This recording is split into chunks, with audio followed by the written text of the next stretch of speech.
Bueno, muy buenas tardes a todos y a todas. Agradecemos a todos por acompañarnos el día de hoy. Entonces, para la Universidad Santiago de Chile y para la Escuela Colombiana de Ingeniería es un verdadero honor poder compartir el día de hoy esta charla con los dos conferencistas que ya les presentaremos. La charla aprovechando el poder de la integración de SAP y ERP en empresas reales. Bienvenidos y bienvenidas a este encuentro donde emprenderemos un viaje por el mundo de las ERPs.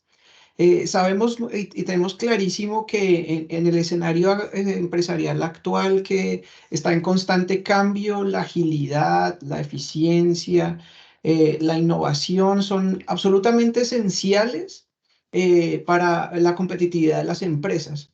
Y por eso los ERPs han sido una solución que han ayudado y han orientado, han acompañado a las empresas en esta búsqueda del éxito organizacional. Entonces, en esta hora que empezamos, vamos a profundizar en compañía de Jorge y de Ed en el mundo de los ERPs y vamos a explorar la importancia, el potencial transformador que tienen estas tecnologías y las tendencias que tienen en su evolución y cómo están forjando el futuro de la gestión empresarial. Ya sea que ustedes sean un experto en ERP o alguien que está empezando a conocer de estos temas, esta conferencia va a aportarle importantísimos datos para su desarrollo. Entonces, acompáñenos a descubrir el poder que tienen las soluciones de las ERP y cómo pueden cambiar la forma en la que nuestras empresas operan, en la forma en la que simplifican los procesos y fomentan el crecimiento en el mercado global. Entonces, sin más preámbulos, les presento a nuestros conferencistas Jorge y Ed. A partir de este momento, nuestra charla será en inglés. Tendremos subtítulos en español. Entonces, les recomendamos a todos los asistentes, a todos y a todas las asistentes que maximicen su pantalla para que el espacio que tenemos destinado para los subtítulos sea mucho más amplio y puedan leer mucho más fácil. Jorge and Ed, thank you very much for joining us. So you can start your presentation right now.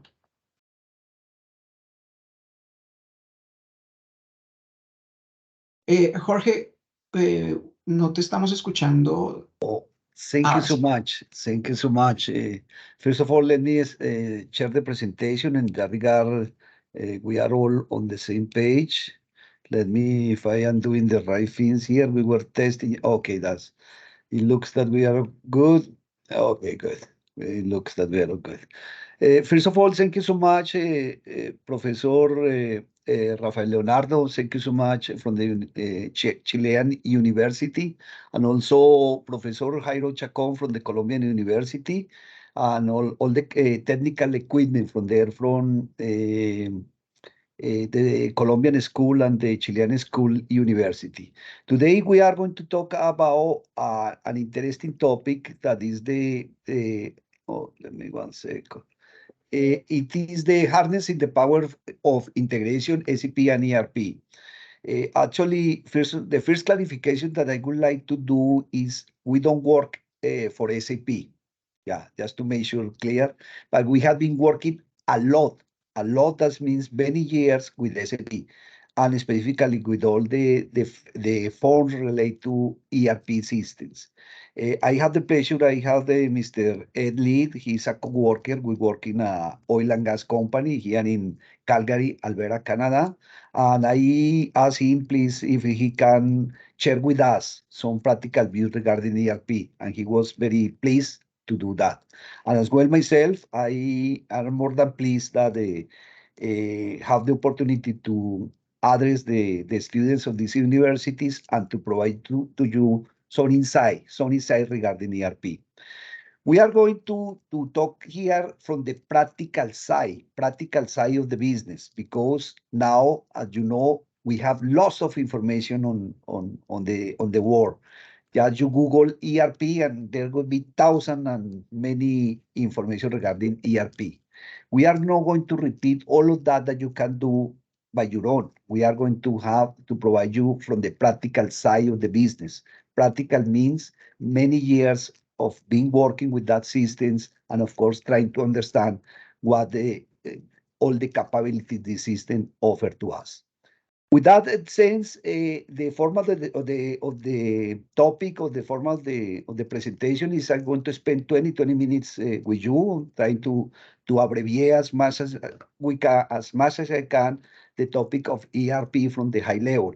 And after Ed, he is going to detail a lot regarding the technical side of the ERP solution.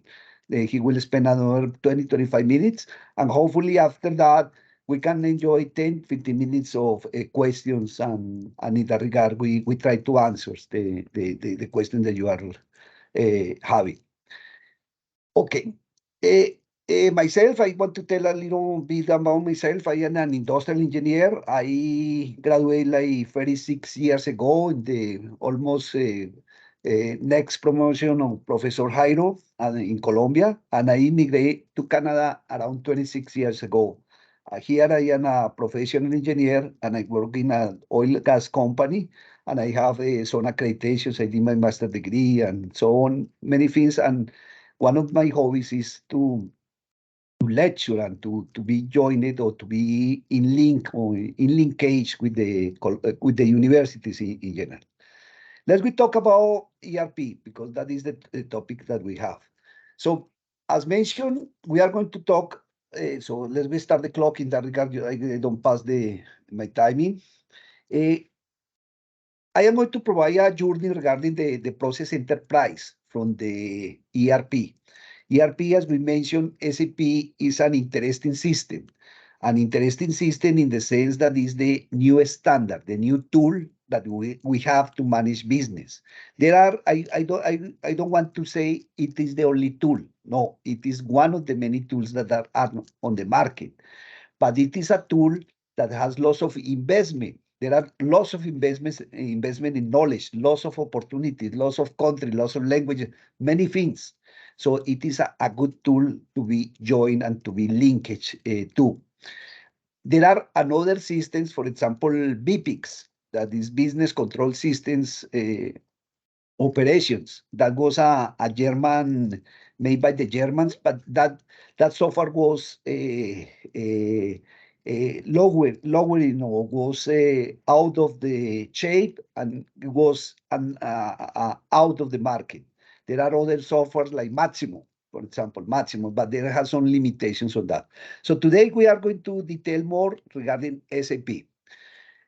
SAP ERP. So there is the general topics. What is ERP? We are going to know a little bit about his history, the benefits, how the ERP works, what the common modules, and so on.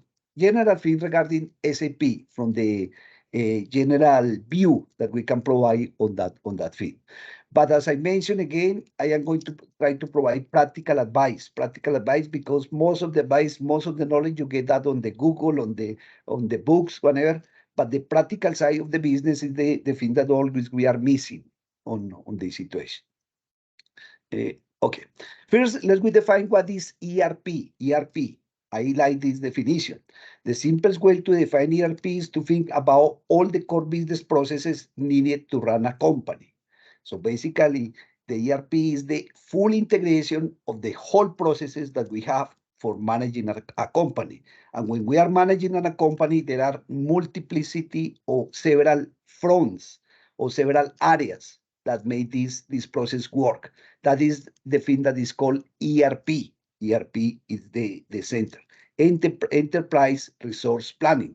How we are going to plan the resources that has the enterprise to complete or to accomplish a goal.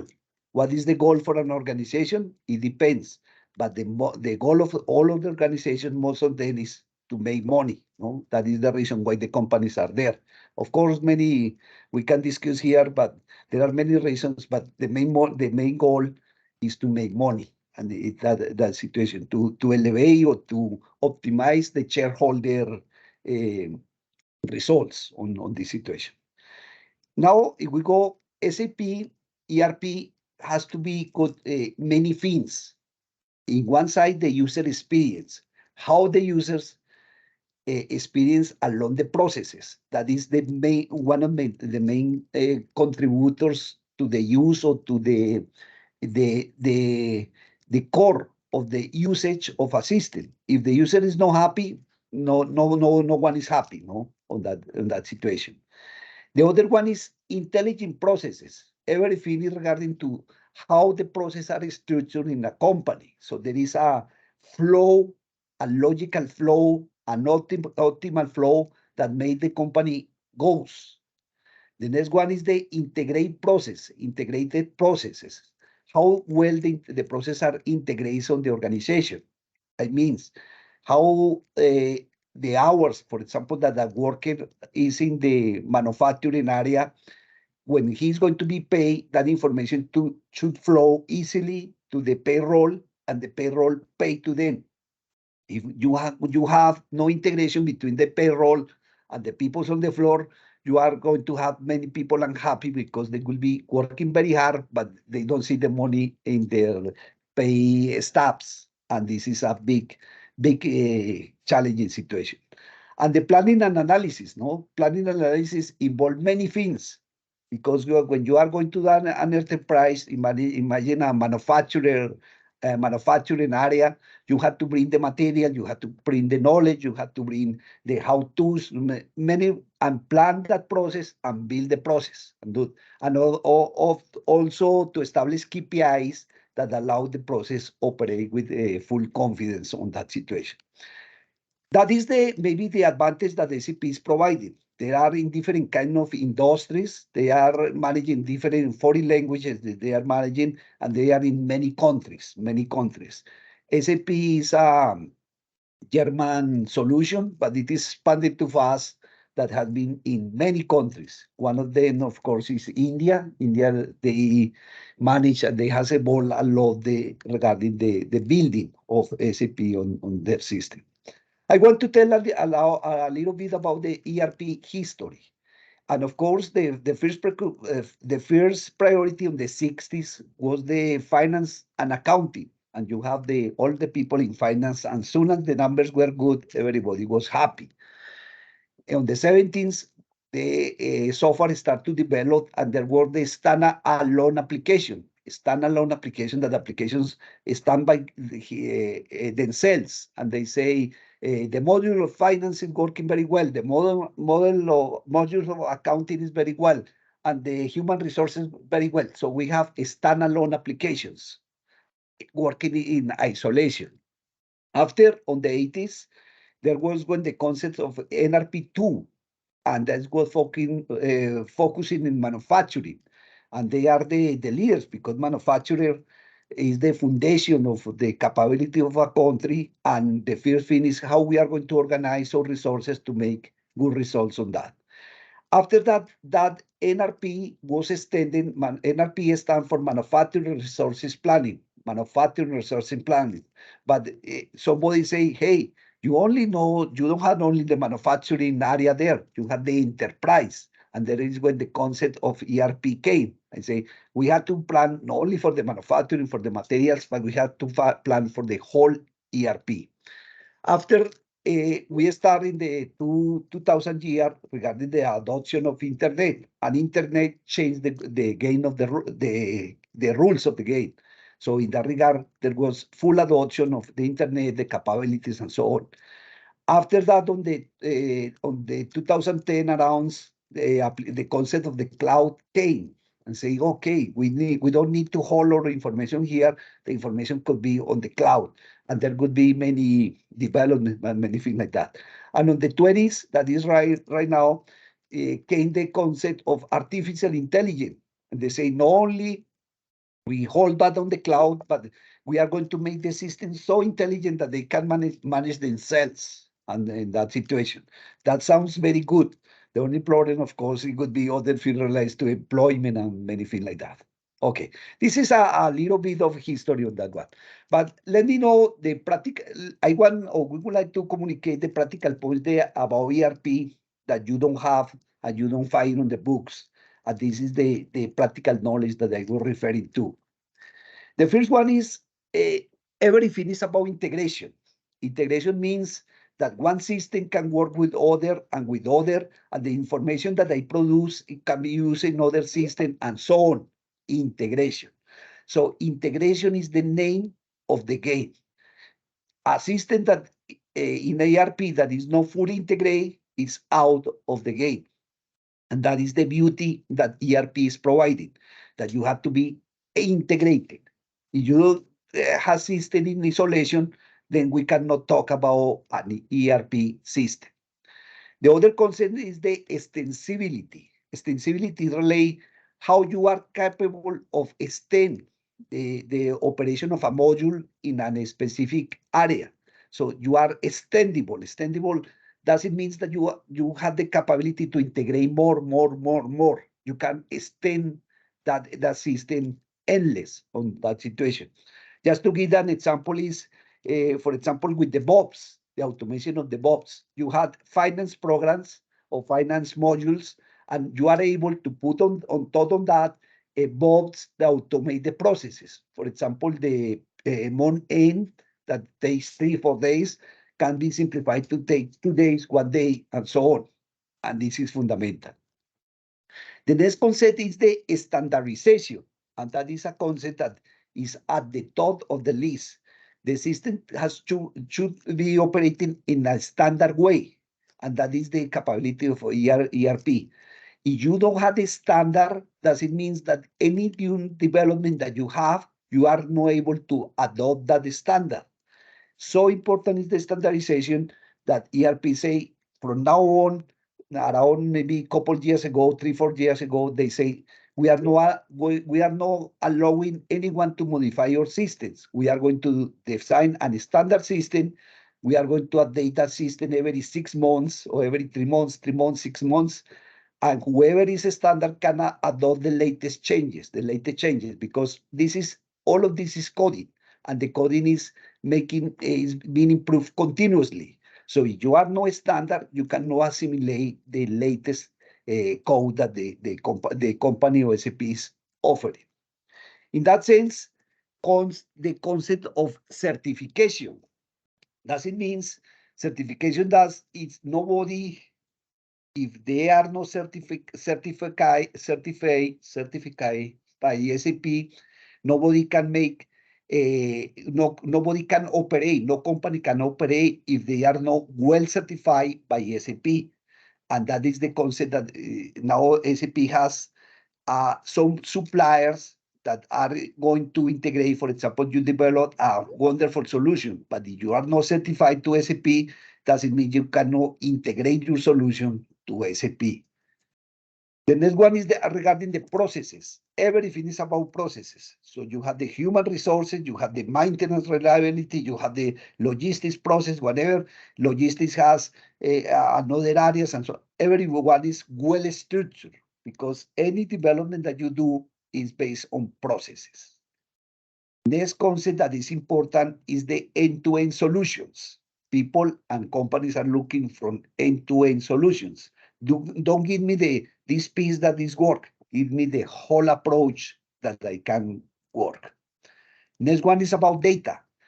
The data is really, and is we can say the core of the business, because without good data, you cannot operate. And data doesn't mean the same field that you use, the employee that is used here is used in all the systems around the enterprise. Doesn't mean, for example, the code that you have for paying the payroll people is the same code for the employee that you are going to use to control the security. And it's the same code that you are going to use to provide for the access of the system. And it's the same code that you are going to use for any digital access. So that is when the data is very important on that one. Security and compliance is fundamental. Now you know the cyber attacks that are happening around the world, and if you are not well protected, of course you have the risk that somebody come and take over your data or do some kind of bad things with your data, and it is not good for anyone. The other concept is the roadmaps. Roadmaps are very important. Don't show me where you are right now. Show me where I am going to be in 10, 20 years. And that is the thing that the companies are looking and SAP is offering. You are here, if you adopt this technology, maybe in 10 years, you are going to do artificial intelligence and so on. Next concept is the mobility. Now we have the enterprise that we have workers that can connect anytime, anywhere, and perform operations. So you need to allow people to have mobility capability to develop the business. The thing is the learning.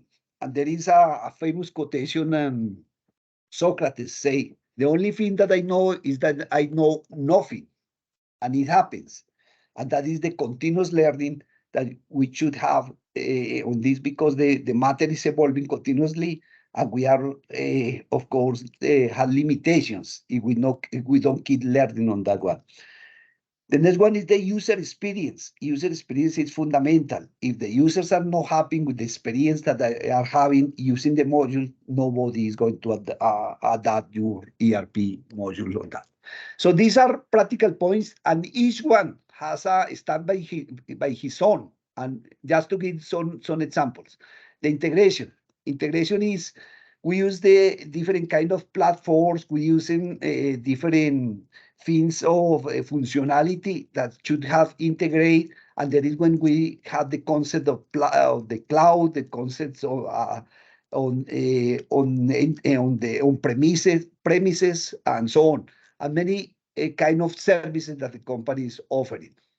The integration is regarding process integration, data integration, analytics integration, user integration, fin integration, and whatever. And there are different models to build the integration for SAP. The process standardization that I was mentioning, those processes are well structured and processes that are well designed and well integrated. For example, supply chains, that is the plan to fill. You have the inventory, you have the warehousing, you have the ordering processing, you have the transportation, and each one is a module by itself that is integrated into a big process, that is integrated to a big process, and control the full enterprise on that. The next one, of course, integration provides lots of values and lots of advantage. If a company is well integrated, you can have a synchronization of the enterprise and proceed accordingly on that situation.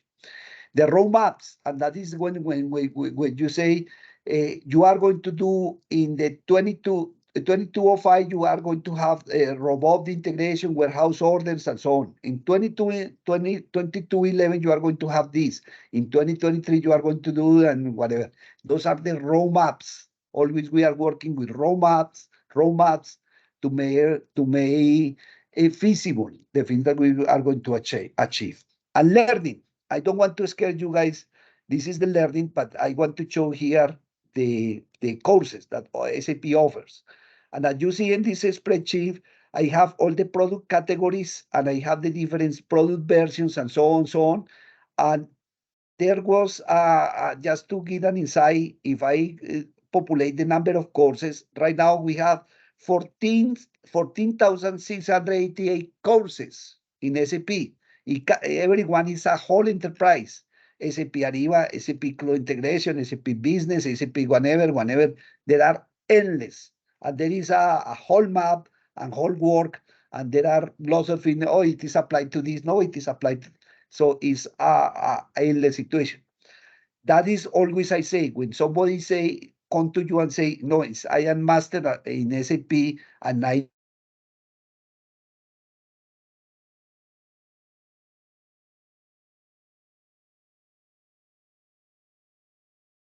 is lost. Yeah. So does it means nobody knows everything about SAP? You can see that guy is a liar, because no way that they can learn the piece that the business are doing is learning everything on that. So only we know pieces of information. Even when we are dealing with problems, in this case, we work on the same company. It has a piece of the puzzle. I have another piece, and so on. We have to join all the pieces to resolve a problem, because no one by ourselves can resolve those problems. The architecture standards. Jorge, can you turn on the yes. subtitles again? Okay. Oh, sorry. That would be a good one. Let me second. Sorry. That would be here. Oh, I go. Sorry. No, this going. Okay, good. This going. Subtitles. How about now? Yeah. Okay, Yeah. perfect. Okay. So the architecture standards, there are different standards, and of course, they will detail a little more about those standards. The benefits, of course, when we say the benefits of ERP, we say we are going to introduce high productivity. We are to accelerate, accomplish many goals that we have on that situation. One thing that we keep in mind is the simplicity. How simple are the processes that you are running, and how simple is to perform anything that we have. We have lots of benefits of ERP, but as I mentioned, ERP as a business within a company, the main goal is to make money. That is the sense of any private organization to operate. There are many things how the system works, no? And there are the integration basically of all the modules that are within an ERP system, and basically is to make this work with like a well synchronized clock and produce the result that we are expecting for that information. So there is when on the table or on the area we have many things, but everything is linked to an ERP system that make things happen for the organizations, and that is the challenge, especially for the big corporations that they need to invest resources, capabilities to make the whole operation come. Regarding the modules, as I mentioned, is nothing different, but the modules that we know in detail, and are the modules that are fully built in a systematic way and fully integrated to the whole concept of the enterprise. The types of ERP deployment we mentioned we talk about the cloud ERP to have the information in the cloud, on premise, on a hybrid ERP that we can have on the organization. Everything always come to the cost, no? The cost. All the people are returning how that enterprise or how that model is going to impact my bottom line. My bottom line is my cost, operating cost. It is going to be good for the organization, or it is going to be bad for the organization on that. What is the future of ERP? And this is I extract some information from Gartner. And there are, of course, the digital transformation. Whoever knows the digital transformation technology is making a big impact on the business, and is no different on ERP. And the first concept is cloud. That it means all the applications will be on the cloud, and we are going to have, like we are having services. We are going to pay for services on that one.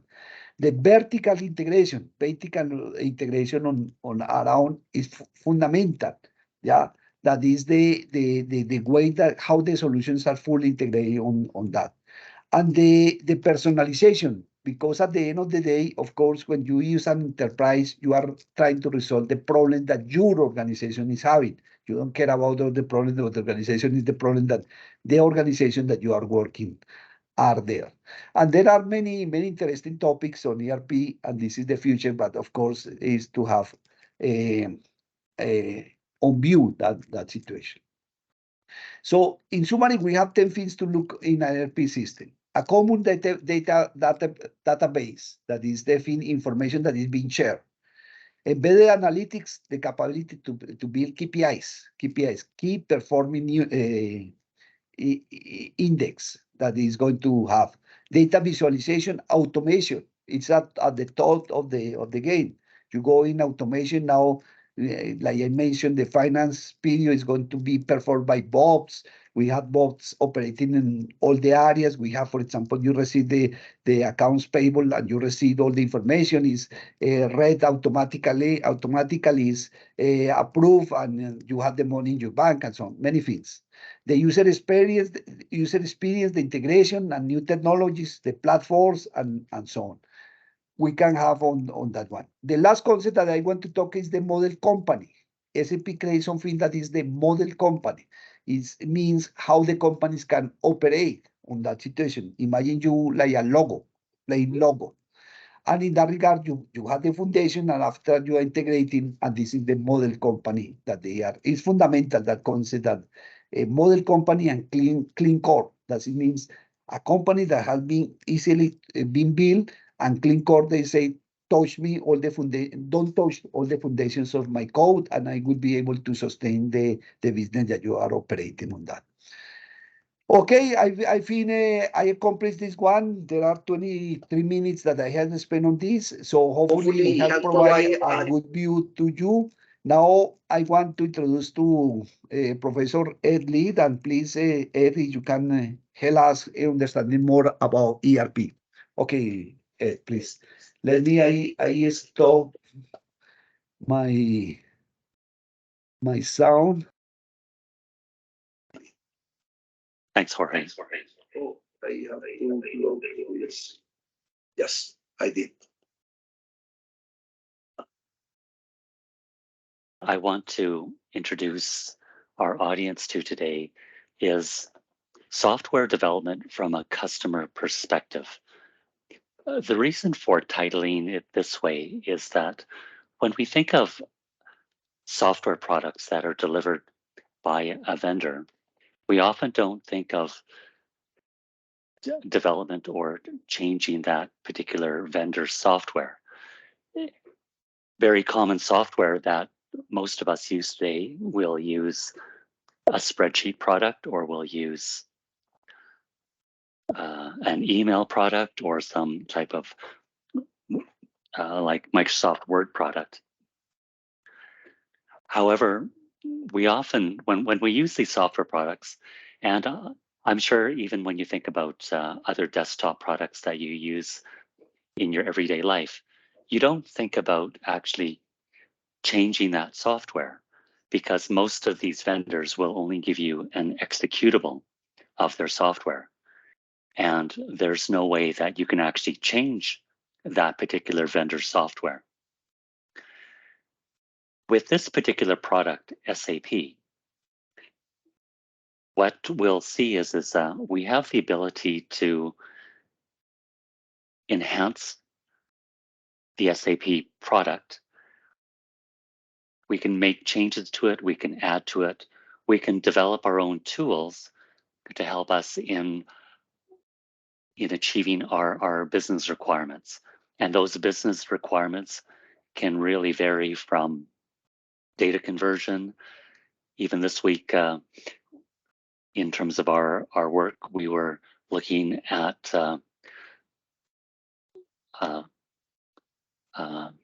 programs to basically help us automate moving inventory around. So these are different business requirements that actually need to be delivered, and SAP actually gives us the tool set to be able to deliver additional functionality that is not part of their product. And so that's one of the first things to understand is the SAP tool itself. SAP gives us as customers the ability to add to.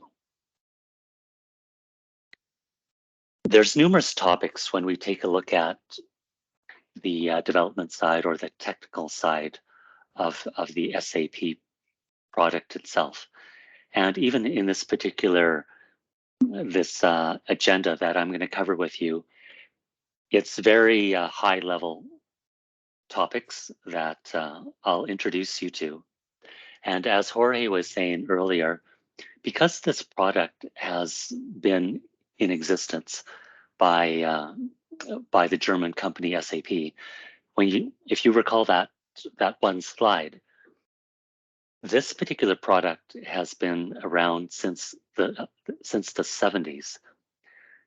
So the meaning of that, actually, let me just minimize this here. The significance of that is because this product is used globally, and in that particular slide that Jorge was showing, it's in numerous countries in numerous industries and in numerous languages. Yeah. So it's a product that's been around for a long time and used globally. And that's important because when there's particular issues with the actual software, because the product is actually used globally, the feedback and the questions that arise from the use of the tool, the questions will get posted on various forums globally.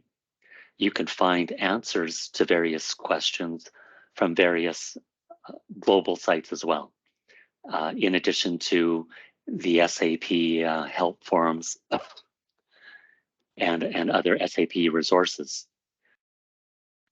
So the message there is that in terms of available information about SAP, in terms of the product itself, and in terms of questions that you may have, because it's used in such a wide spectrum, there's an abundance of information that is available on the internet. Let's move on to these particular topics as we go through them. And these particular topics here, let's go on to the next slide here. Page down. With the arrow, we have to, the arrow. Where's the arrow, Jorge? No, I didn't. You have to, like, imagine that we have one here and here. You have to go to, yeah. With this I didn't actually see the arrow there. Imagine. Oh, okay. All right. You have to imagine. Oh. Okay, let me move myself back here. No, I think we're going the wrong way. Let's go this way. Oh no, that's still the wrong way. No, it just seems like it's moving myself through the slides. Okay, this seems to work. It's quite tricky. Yeah. All right, thank you again for just bearing with me as I just get accustomed to moving myself through the PowerPoint. Various customers, again, around the world, through the different industries, they'll have different business requirements. When we think of one product being able to service multiple industries, that's quite the feat. In addition to thinking that a single product can be used across multiple countries, multiple languages, in terms of meeting business needs, that's a fairly significant accomplishment by this German company called SAP. Each customer, like the one that we work in, we get the standard delivered software by SAP. As a company and as a business,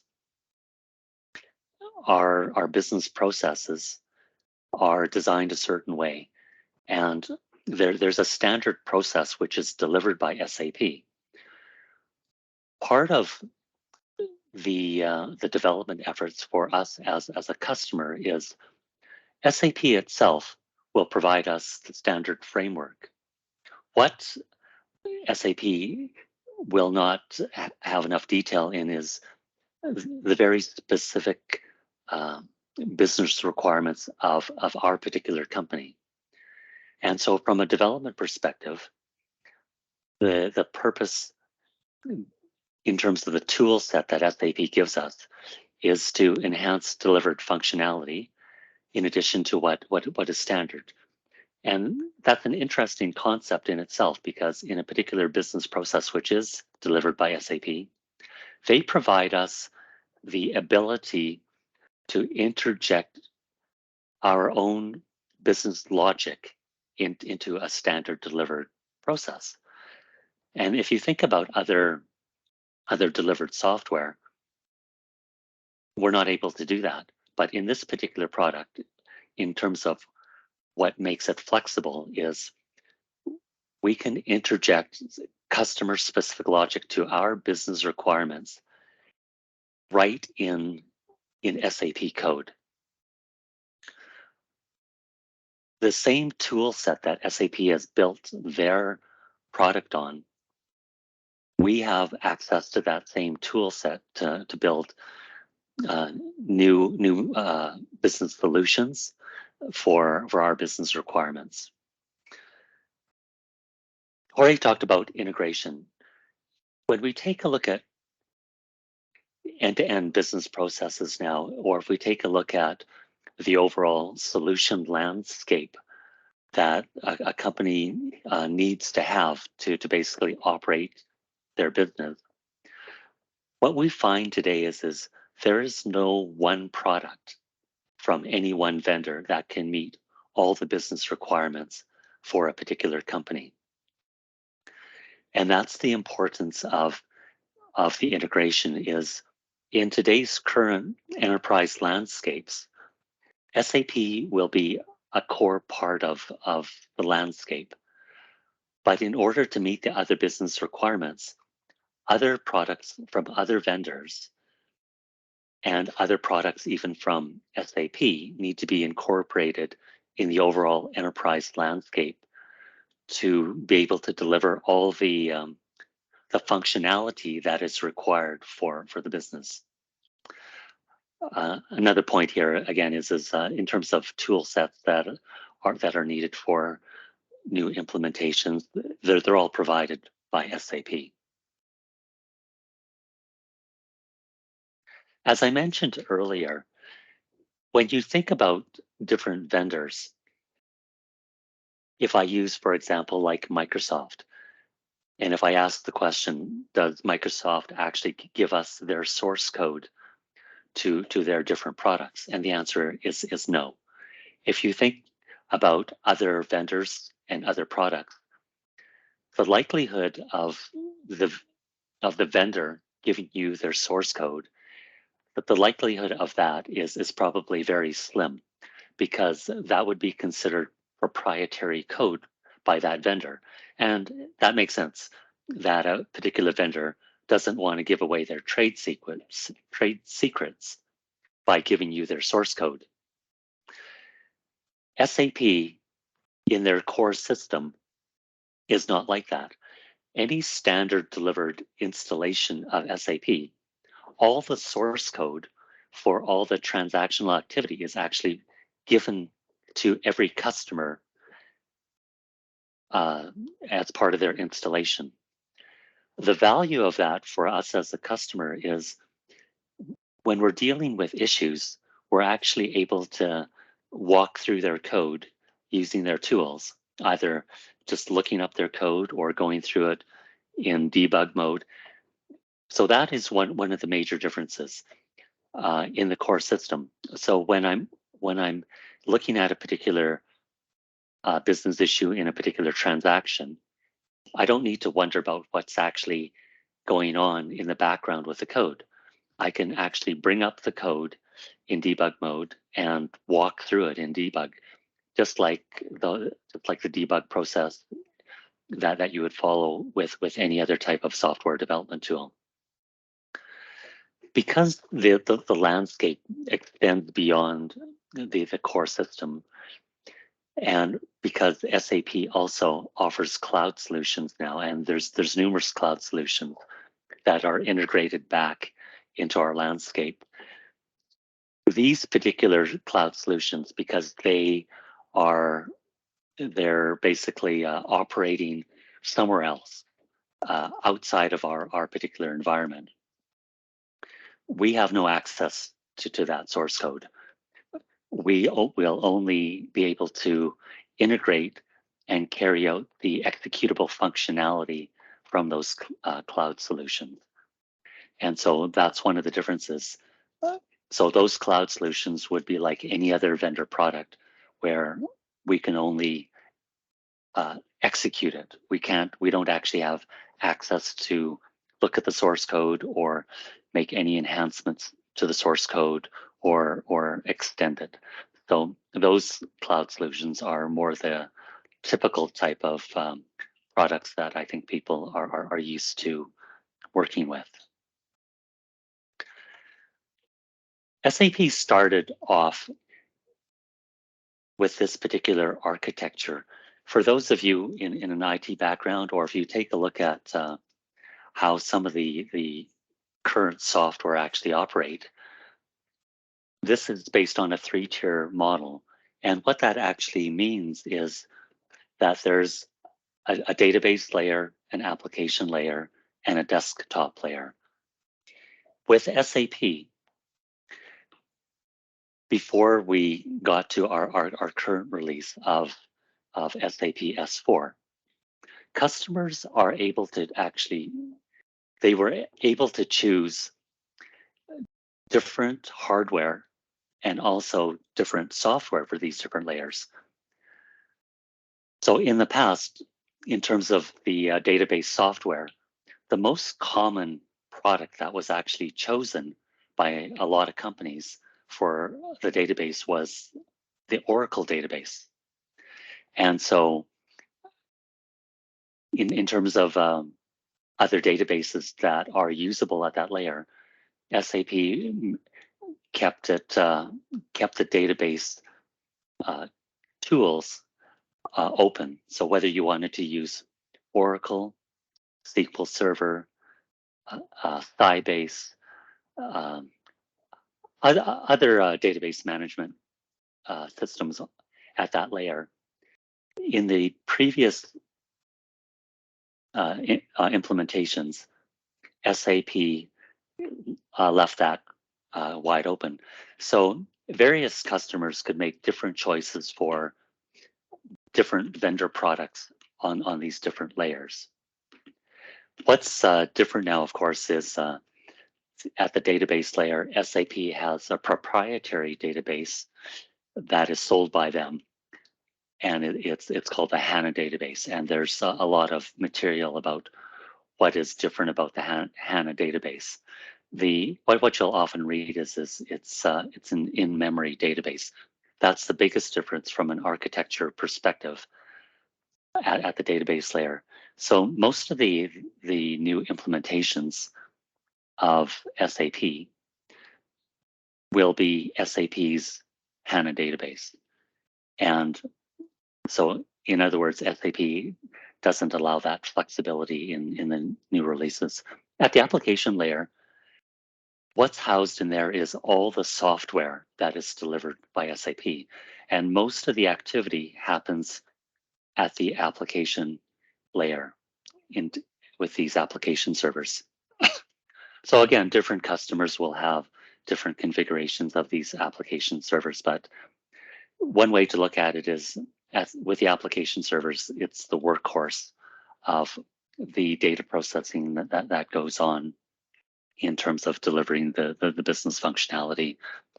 At the desktop layer, they've left it flexible as well. So if a customer chose to use the Windows operating system, you could do that.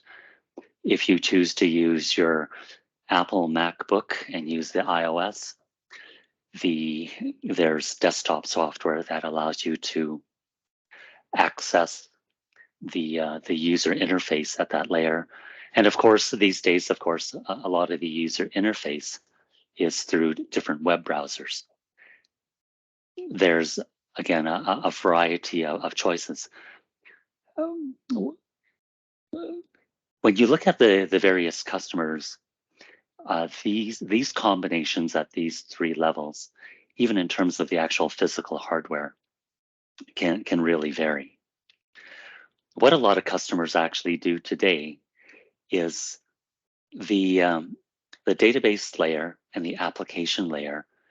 The common practice now is that we actually contract out the actual operational activities of the whole, what do we call it? The data center activities. And so in our particular company, again, we use the services of a data center that provides these particular services. And from a networking perspective, we just need to be able to connect into those services, into that particular service from that particular data center. The other aspect when we take a look at the actual physical implementation is in terms of where we get our resources and our services that help us operate our environment. We have service providers that are global. So the people that work in our particular environment are in different countries and in different time zones that provide us services. And again, as with any data center, as long as they have access to the network and to our particular system, they can provide services to us. So what's fairly common in our company and many other companies is whether they're development services or other operational services, as long as they're able to access this particular system wherever they are in the world, it doesn't really matter. Even from SAP, when we rely on SAP for assistance in resolving our issues, SAP will log into our system, so their resources, regardless of where they are in the world. And the way that SAP helps us as a customer providing services, their resources move with the sun. In other words, SAP will have resources globally that can connect to our system, and wherever they are in the world at whatever time they're able to connect. And so that's part of the standard infrastructure. So people these days can access any system, anywhere, any place in the world, and that's part of the architecture. You've seen a lot of slides about the concepts of SAP. What I actually want to show you over the next few slides is what it actually looks like. So from a day-to-day perspective, how we actually, what does it look like when I actually have to sign into an SAP system? So this is a screenshot of what I see every day in terms of trying to get into various SAP systems to do my work every day. So a lot of my work, of course, is in our development landscape, and the standard process is we make all our changes in the development landscape. It moves to a quality landscape for testing, and after sufficient testing, gets moved up into a production environment. This is what we call the SAP GUI or SAP GUI. This, if you think back to that 3-tier architecture, this is the layer that will sit on the client side. It'll sit on your laptop, it'll sit on your desktop. So there's a client installation of the SAP GUI. And so this GUI actually has versions as well. And these versions need to coincide with the version that's implemented at the application layer.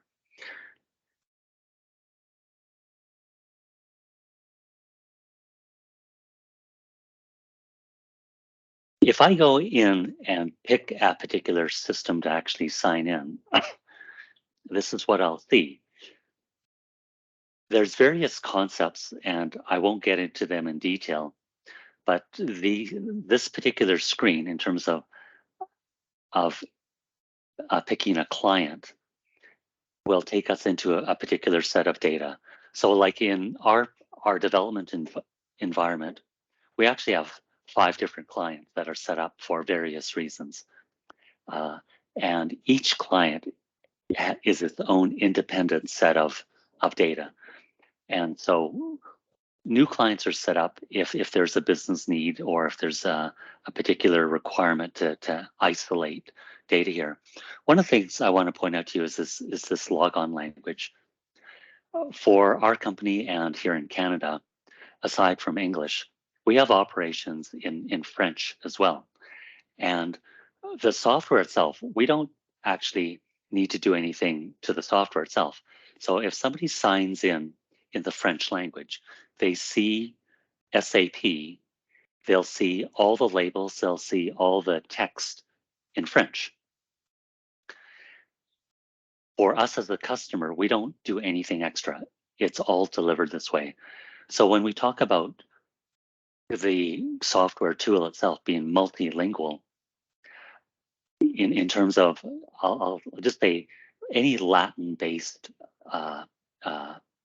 language is, most of those are standard delivered. And so I'm going to show you what some of this actually looks like in Spanish in the next screen. In terms of our current system, we don't actually have to do anything extra. If I log in French, everything shows up in French. If we logged in Spanish, everything would actually show up in Spanish. So in terms of the various languages, there's from SAP anyways, the software, it can be used globally across multiple languages without any extra effort by the customer because it's all provided by SAP. I know it's a bit small, but what I wanted to show you here is I logged on to the main menu in English, and that's on the left-hand side. And then I logged in again to the same system, and I chose the logon language of Spanish, and that's what you'll see on the right-hand side. So behind these menu structures, there's literally thousands and thousands of transactions in the SAP system. This particular user interface is what is our desktop version, and it's fairly standard. So regardless of company that you go to, if a company has SAP installed and you log on with the desktop version, this is what you're going to see. It doesn't matter which company you go to. This is the standard structure of SAP. Of course, in terms of this user interface, there's different looks and feels that are part of the SAP GUI that is standard delivered as well. So in terms of the color formats and so on. So I'm just showing you one particular view of this. So the point I just wanted to show you here again was when you look on the right-hand side, even in our current system now, I can sign in in Spanish, and I could be viewing the entire SAP system in Spanish.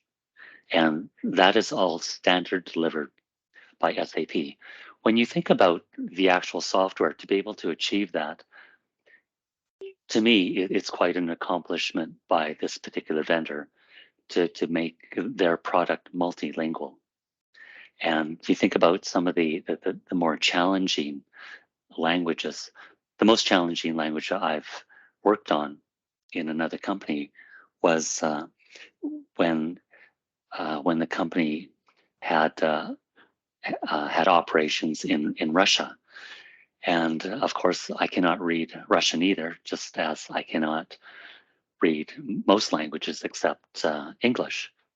And so the way that I was able to deal with issues that arose, of course, in Russian, aside from Google Translate, was I would just bring up both versions, one in English, and I'd bring up the other one in Spanish side by side on the screen. And I'd follow the same clicks on both sides to basically follow through to get me to the same spot to see what was going on. So there's various ways to use this. Anyways, multilingual is part of standard delivered.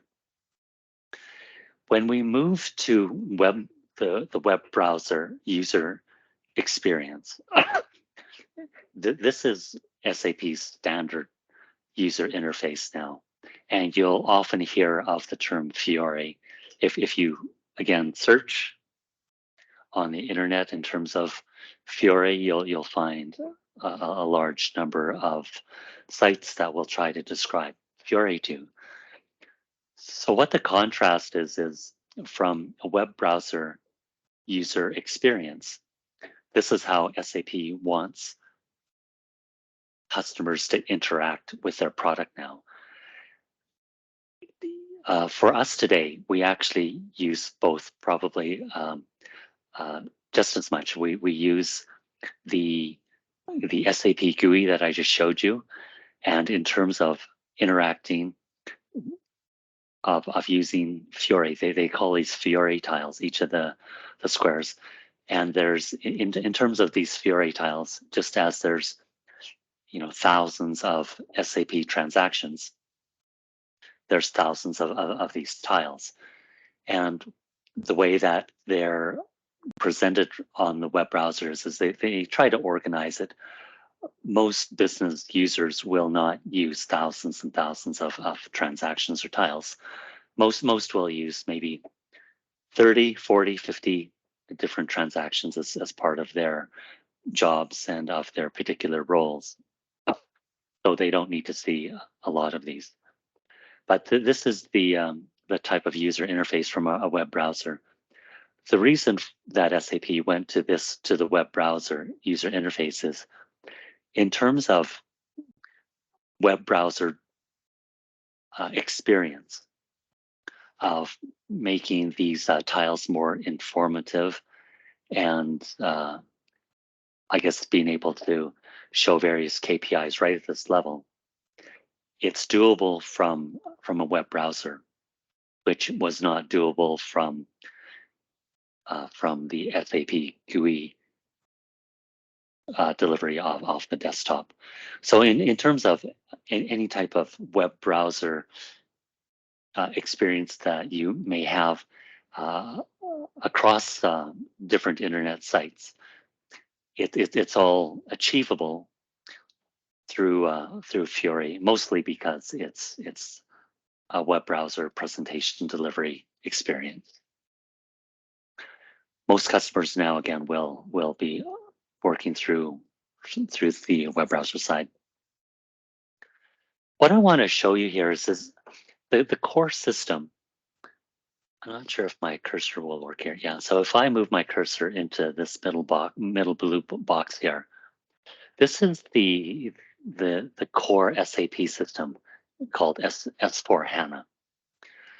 And in terms of the majority of the functionality, it's actually in our S/4HANA system.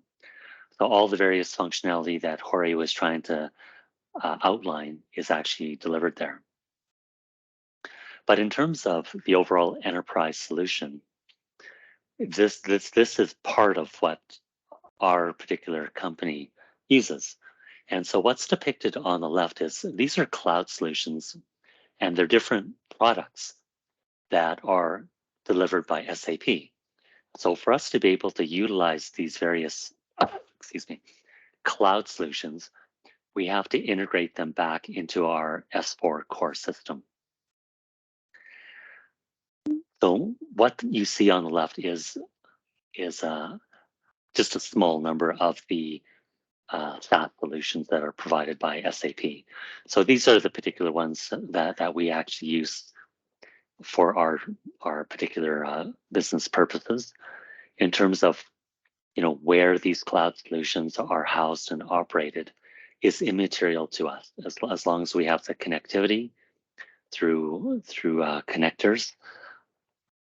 Then for the business user, it's seamless because it's immaterial to them where these things actually run or where they actually operate.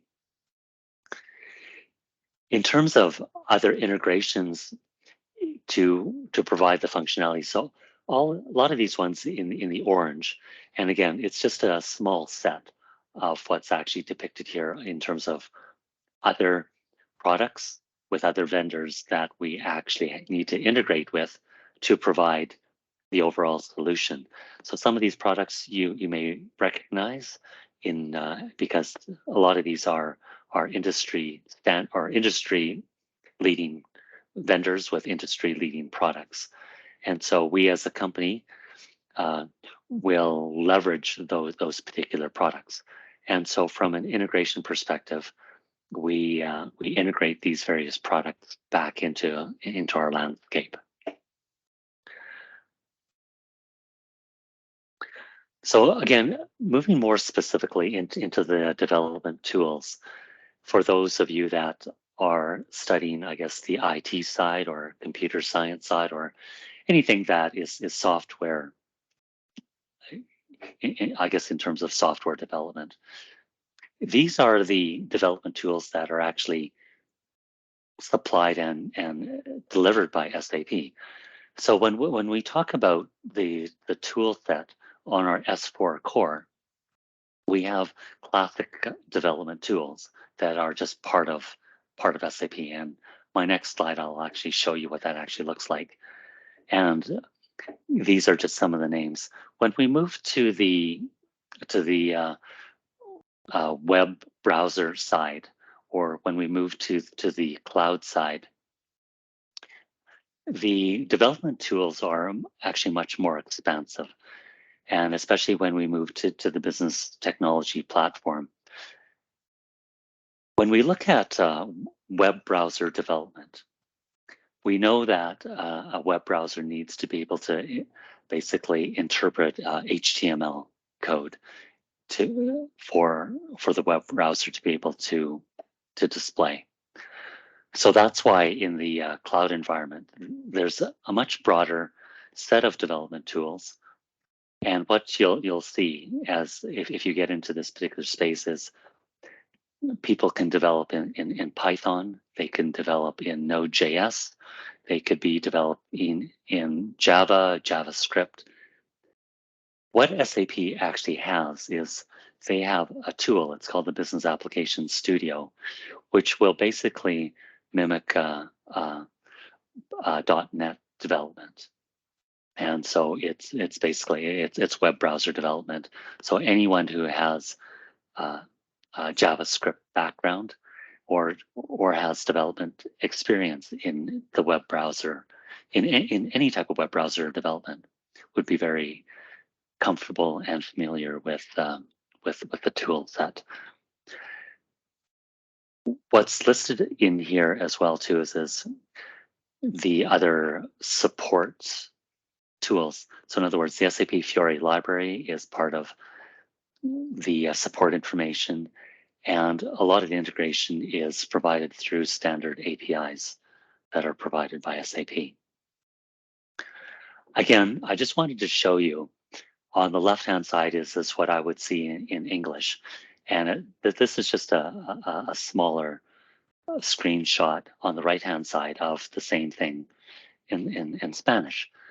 And when you look out throughout the entire set of SAP screens, whether it's in English or it's in Spanish, it's all the same software that is being used in the background. So all SAP is doing when you see things in Spanish or French or any other languages, they've built in language tables that are part of their standard solutions.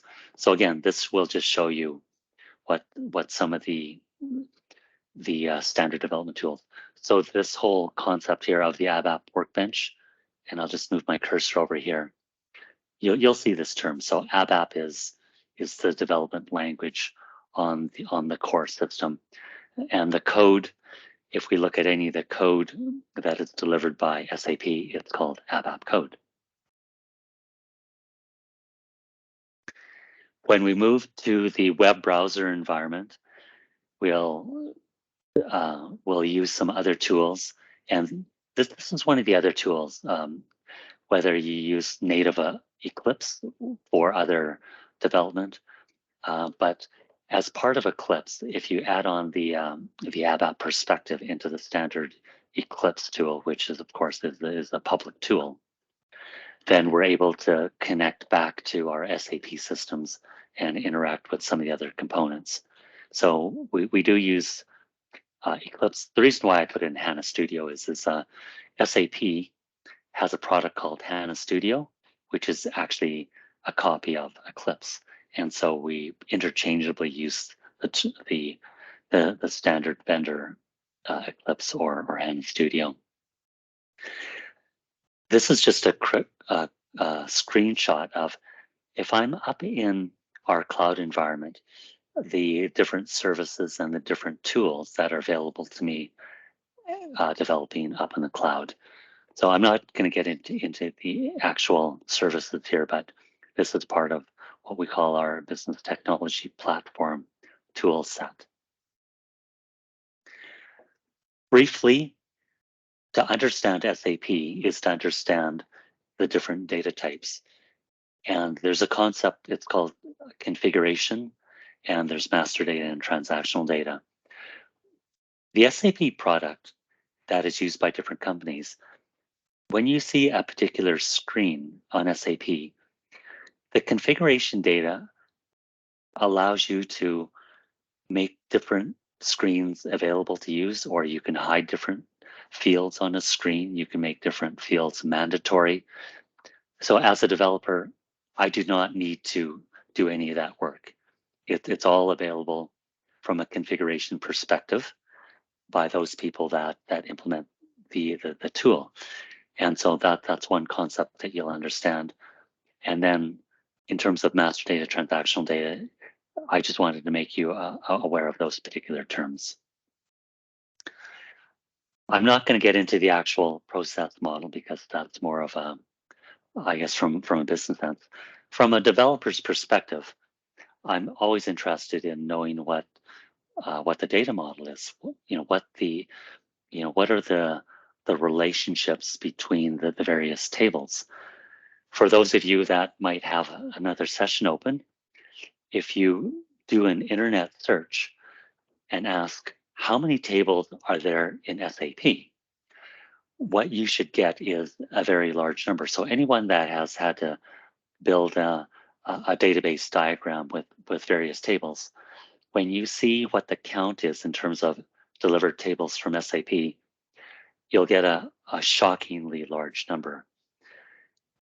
What I want to show you here is this, and you don't need to read this. What I wanted to show you was that this is, I just took this screenshot off the internet. So the same thing. You don't need to figure out what the data model is. Somewhere, someone in the world has probably tried to create a representation of the data model for a particular subject area. Again, this is just one version that somebody made. Different people might have smaller data models in terms of the representation. Some will have larger. This is to show you a very small example of a data model in one area. This is in the plant maintenance area itself. So as a developer, to understand the data relationships is very important before we get into the development. So some terms, I'm not going to go into these, but as a developer, these are the various types of objects that we would work with in our solution design here. In terms of how development has changed over the years and where SAP is going to, these are the key milestones on the different versions. And one of the key ones that we call is our classical style of development. And if you're on a release that is 7.5 or lower, that's all that's available to you. We work in the right-hand side here, but a lot of our development will still use our classical approach. But what is available to us is much more robust in terms of our development tools. So the difference is, if you're on the latest products, then the latest tools are available. And this is the direction that SAP is going here. What I'm showing you here is this. The left-hand side is how classical development looks like.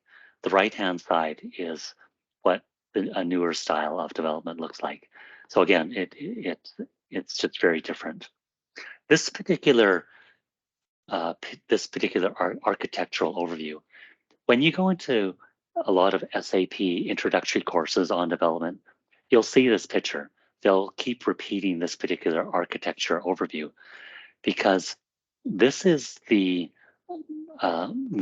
underlying design artifacts that SAP wants to incorporate, or this is how their product is being delivered now with this type of architecture. And so when you look at the newer deliverables by SAP, it's actually structured around this particular architecture. So you'll see this in many presentations by SAP itself. Okay, this is pretty much the end of what I wanted to cover with you. And all the subsequent slides, and I'm not going to go into them, is the amount of information that is available online is extensive. And these are some of the main ones that you'll find information on if you want to start your learning journey from a developer's perspective. I'm just going to skip over some of these slides very quickly because I'm just trying to indicate some of the topics that are covered in these different sites. And as you work through the various sites here, what I'm trying to show you here is all the various topics that are covered in them, and just a variety of information. So at that point, I will close my particular portion and turn it back over to our moderator. Thank you so much, Jorge. Thank you so much, Ed. So now we have some questions that we received from the attendants. The first question is related with the final part that Ed was talking. So the question is, what recommendation do you have for individuals or for small enterprises who are starting to work or to learn SAP? My recommendation is to start to learn the ABAP development language, because that will give you the base to start learning some of the newer tools. And to start, and as much as I did talk about that there is development with the web browser tools, I would say unless you already have a passion for web development, I would not start there. I would start back more with learning the ABAP language, the syntax, and some of the supporting tools. One of the key things, again, is to understand the data model. And in order to do that, you need to be able to use what we call the dictionary. And that was actually in one of the slides. It was very small, but to begin to understand the data itself. So again, to recap, it's to start learning the actual ABAP language itself. Okay, thank you, Ed. We have another question, and you mentioned that SAP has been evolving, including new technologies, cloud computing, and so on. But how SAP or another ERP system are accepting or integrating artificial intelligence? Oh, for sure, yeah. So SAP has a number of products for machine learning, for artificial intelligence. What do you? So it's Signavio. It's what are some of the other tools? They have the I forgot the name right now. Oh, yeah. Data intelligence is another tool by SAP. But overall, I guess if we went to the SAP website, we'd probably get the latest literature relating to artificial intelligence and other I guess newer products. But SAP as a software company is also on, I don't know if they're on the leading edge, but they definitely are they have a market share as well in terms of providing some of these newer products. Okay, thank you so much. The next one is there are a lot of companies that are interested in start the path or start the transformation to include ERP or SAP in their processes in their companies. But how can you ensure a successful implementation when you are migrating from another ERP to SAP?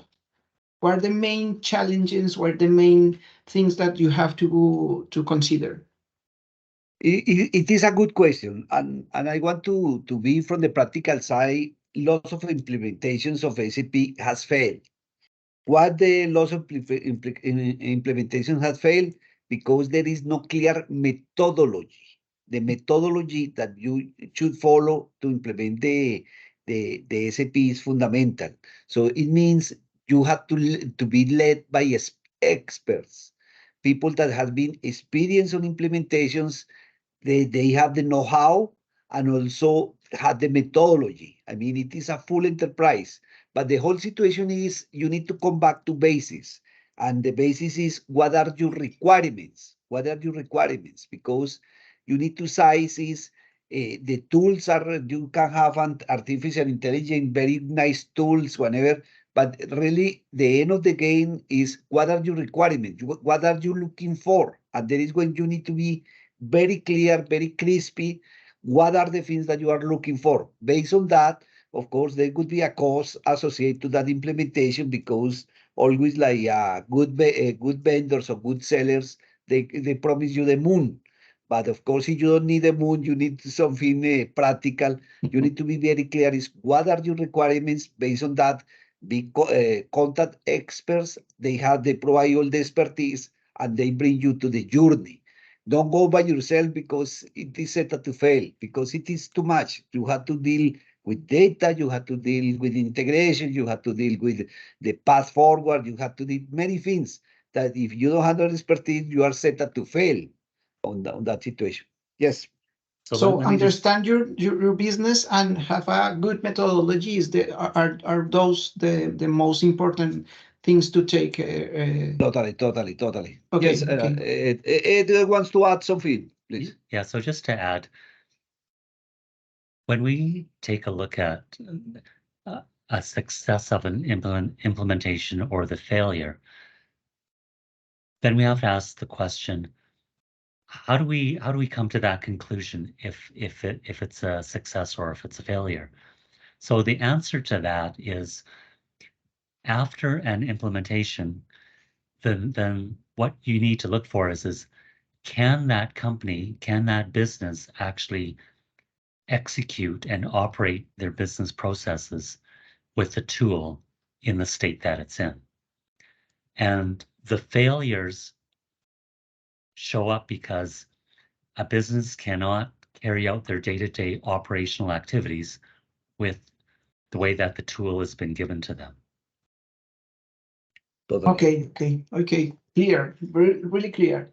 The next question is, how does data security and risk management affects SAP and ERP integration? SAP security is a very large topic, and when we implement SAP, we have a whole team of people working on security. So built in to the SAP product is a security model that is based on we call them security roles, and that is business based. And so when a user signs into SAP, they can only execute or they can only make use of those particular transactions that they're given access to. And that is all defined within the security tool provided by SAP. It's very interesting. There are some SAP follows something that is called the SOX. That is basically SOX is the standard operating practices for accounting, and make sure there are no cross functional activities the classical example, the same person that issue a PO is not the same person that received a PO. In that regard, of course, there will be no cross-functional good practices for accounting. And also we need to keep in mind is we have to provide security to operate the tool, but as well security to protect the tool. No, that is when we mention the cyber attacks and so on. And there are, of course, all the communication, especially on the cloud, should be well protected, that no malicious software can help and can damage the communication, interfere the communication with the SAP. There are, like Ed mentioned, is a whole protocol. It is, you can even do a career on security. And now with the cyber attacks, it expands. It is a new field that each one, especially young people, can take, no? Because that would be the standard for the future. Okay. We talk about the key things that we have to take care with the process, the methodology, and the business knowledge. But it changed, or what are the challenge arose during the implementation of SAP in your company, in your oil company in Canada? Which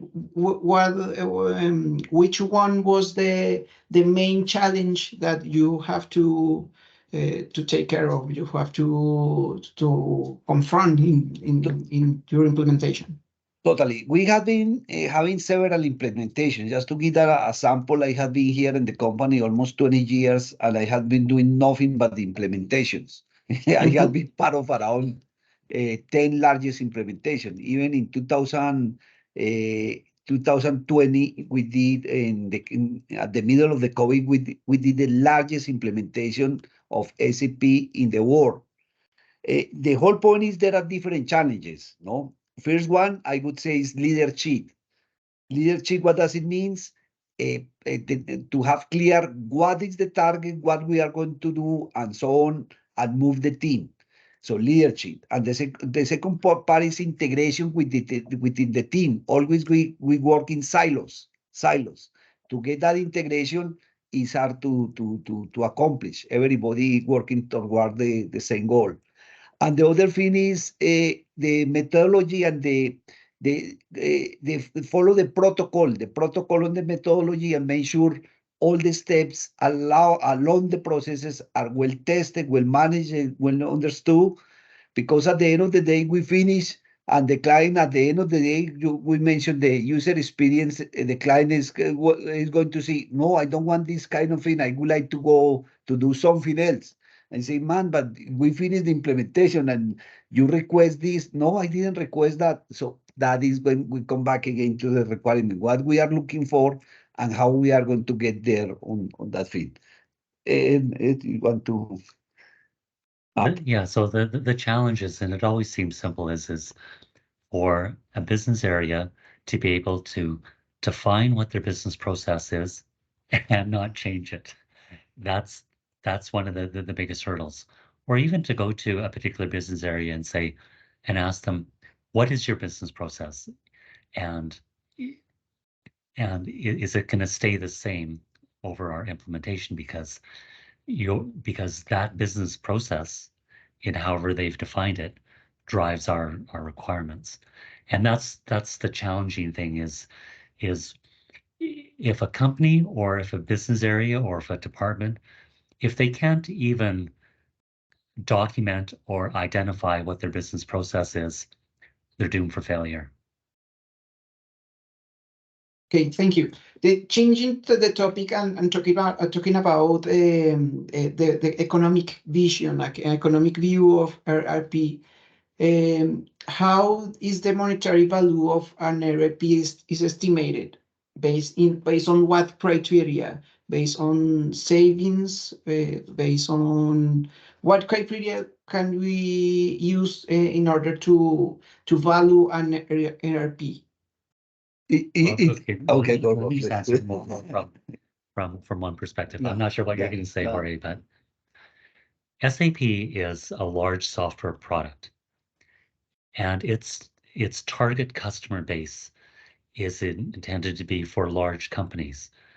What is the definition of a large company? In general, it means that your annual